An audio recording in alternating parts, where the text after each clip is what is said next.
Son tiempos complejos en Bogotá. La guerra descarnizada entre bandas criminales locales y las que han llegado desde Venezuela ha transformado sus calles en un escenario de muerte y violencia. Que los cuerpos en bolsas hallados en Bogotá serían 17, solo durante el mes de abril. Buenos días, me presento para dar parte del personal que sale. Vamos a hacer un patrullaje en caravana, ¿sí? Las motocicletas con los vehículos. Vamos a llegar a registrar, a solicitar antecedentes.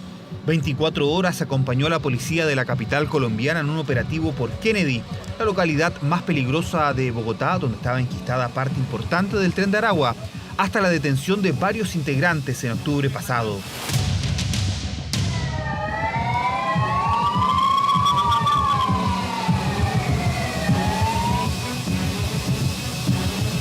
La autoridad se hace presente ante un posible reordenamiento de esta banda y presta especial atención a estas carretas aparentemente abandonadas. Pura ropa, es pura ropa. Ya para revenderla. Sí, no, la que recogí anoche, lo que pasó con esa lluvia, mucha se me mojó, otra la tengo ahí. Estas carretas son importantes en el tema del Tren de Aragua, ¿no? Sí, o sea, muchas de esas utilizaron para de pronto meter ahí cuerpos sin vida, los dejaban abandonados y aprovechaban ya que pues tienen unas carpas, tienen unos costales para forrarlas. Todos tienen o heridas de arma blanca o disparos y todos están amarrados de manos y pies.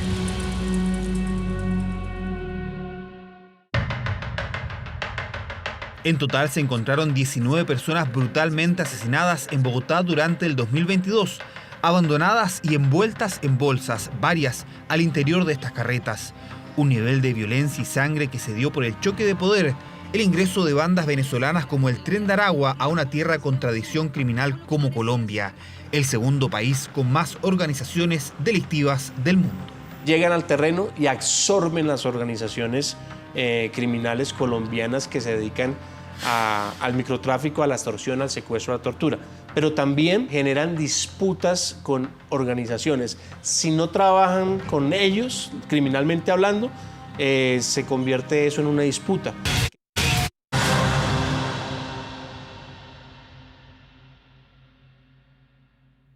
Y esta gente pues no solo se queda en Colombia, donde hay digamos que muchas similitudes culturales, sino que ha llegado a Ecuador, a Perú, a Brasil, Argentina, Uruguay, Paraguay, Bolivia, incluso y por supuesto Chile.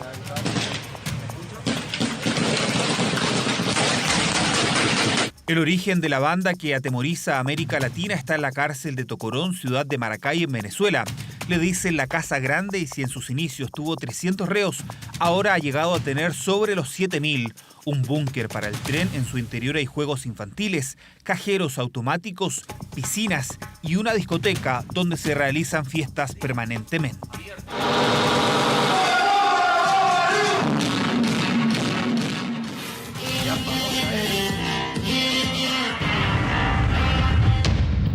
Esa ausencia del Estado, que se hizo más evidente desde el 2012, permitió el impune poder de los pranes, líderes criminales que mandatan desde la cárcel. El cabecilla es Héctor Rustenford Guerrero, el niño guerrero, del que se sabe muy poco salvo que se rige por una ley casi sagrada. Solo sus hombres de confianza llevan las riendas en operaciones en otros países. Son los líderes, por lo menos. Son personas que han tenido un contacto criminal al interior de Tocorón, ya sea como visita de algunos reclusos, como también habiendo compartido celda con la cúpula directiva del tren. O sea, gente de confianza. Por lo tanto, son gente de confianza de la cúpula directiva. Ron Arrísquez escribió el libro Tren de Aragua, la banda que revolucionó el crimen, tras 7 años de investigación. La periodista venezolana apunta en la estructura jerarquizada de mando y un ordenamiento inédito como claves para el crecimiento de esta agrupación. No por nada 24 Horas reveló en febrero los libros de contabilidad que poseían integrantes del tren en Arica. Ponga atención al minucioso detalle que llevaban los gallegos en torno a sus operaciones en Chile. Toda una empresa del delito. Son con estructuras jerárquicas muy claras, que además les permite permanecer en el tiempo, porque no es que tienen, aunque hay un jefe que es el jefe principal, pues tienen otros jefes que también toman decisiones y que en el caso de que uno falte, pues están los otros. Es decir, Esto garantiza la permanencia de la organización y la vigencia.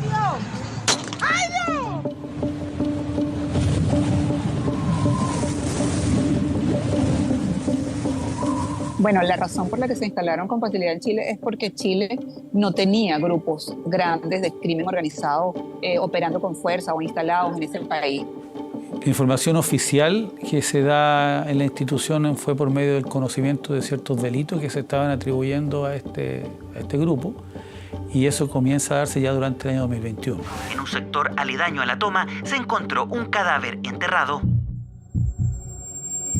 Efectivamente teníamos a un grupo, a otra organización, a otro grupo, los teníamos con sus teléfonos intervenidos, y en esos momentos escuchamos efectivamente que ellos hablaban con temor de un grupo que había llegado a la zona. Su primer paso es instalarse en sectores alejados y con casi nula presencia de la autoridad en Colombia.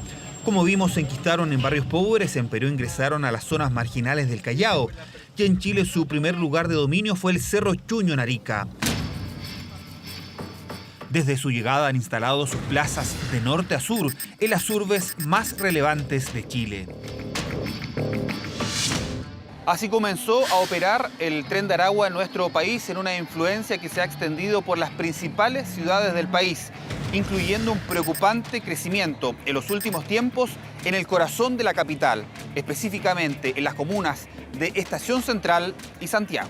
Tenemos personas que en una primera aproximación en este proceso investigativo argumentan ser parte de este grupo criminal.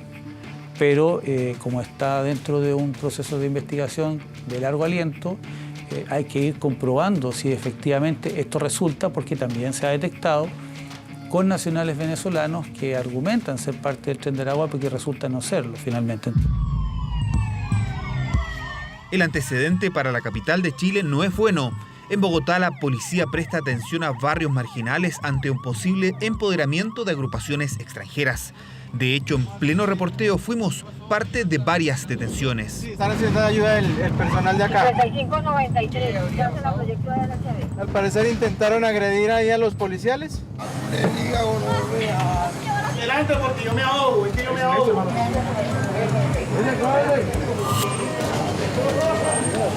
Hay un grupo de venezolanos busca tomar el poder del sector, al igual que en Chile.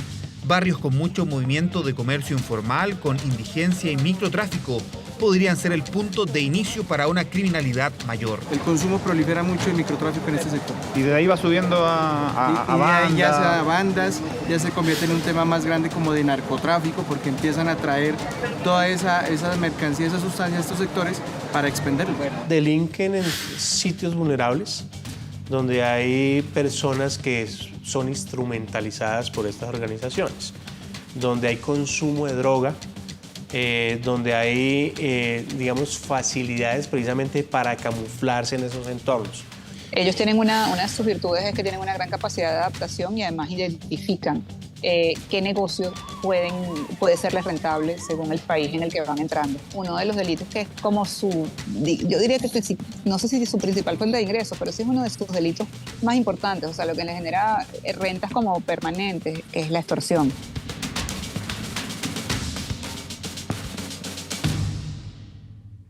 Toda la camioneta del Tren de Aragua está claro que tenemos 5 países tomados. O tú copias directamente al patrón Guerrero y directamente a Estrellita, que son directamente los que llevan todo Chile, o directamente se te muere tu familia, tú decides. Se le ha denominado agrupación multicrimen, adaptables a cualquier delito. En Chile utilizan el secuestro y la extorsión, mientras la explotación sexual de mujeres extranjeras creció un 460% el 2022.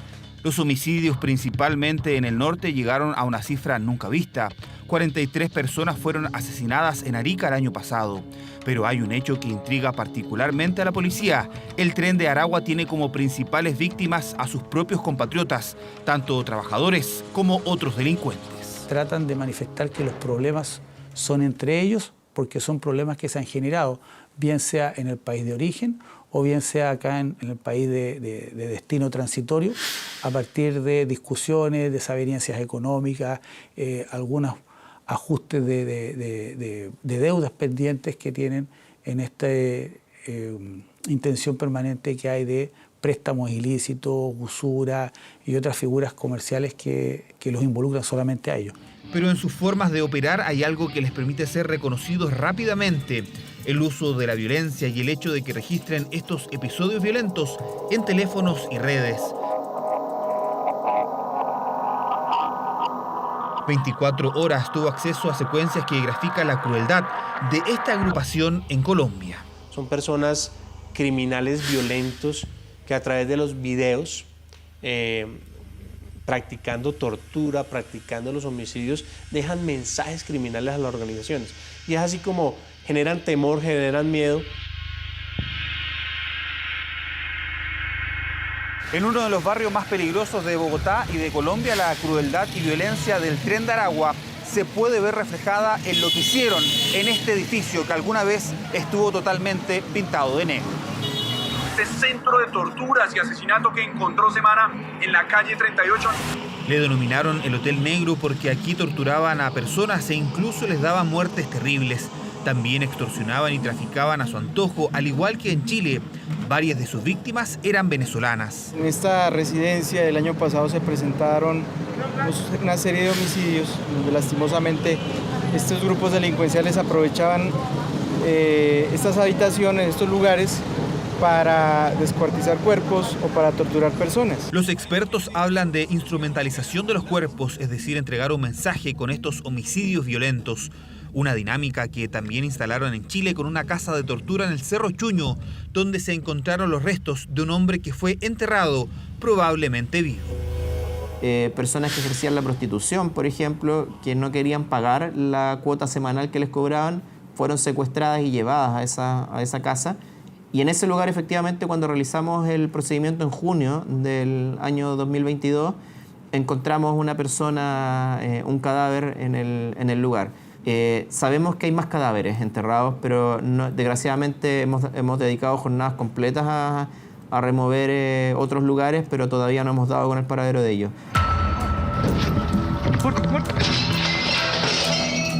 Así como los tentáculos del tren del crimen se enmarañan por Sudamérica, el trabajo de las autoridades crece para cortarlos. El seguimiento y coordinación ha permitido, por ejemplo, en Colombia la detención de al menos 28 miembros de los Maracuchos y los Satanás, apéndices del Tren de Aragua en Bogotá.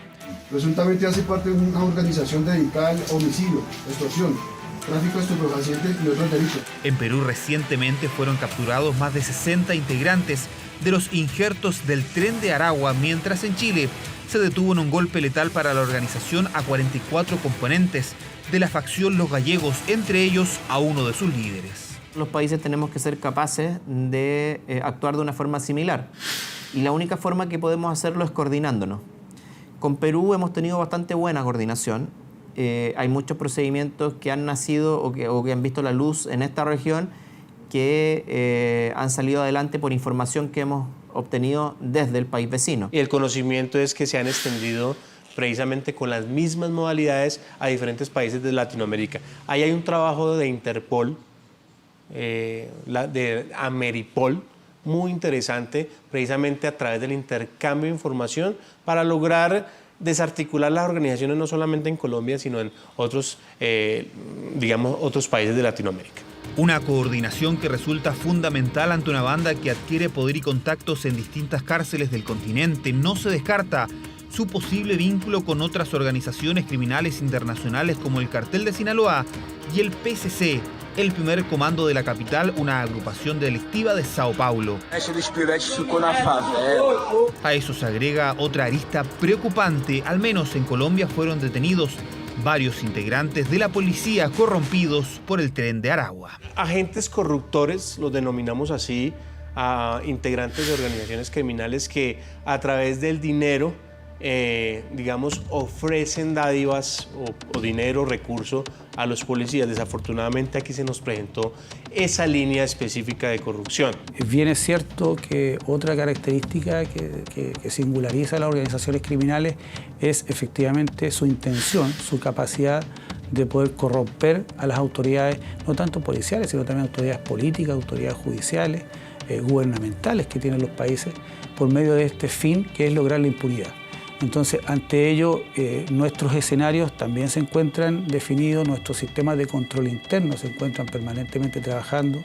Entre 2.500 y 3.000 integrantes tendría esta banda singular por su orden y estructura, soldados violentos, que a diferencia de otros grupos delictivos no buscan hacer poder en solitario, sino avanzar hacia los escalones superiores. Alto poder de rearticulación, su presencia ha puesto en peligro la seguridad de los países y también ha llevado a las policías a desplegar todas sus fuerzas para detener a este tren del crimen que amenaza con muerte y violencia a toda Sudamérica.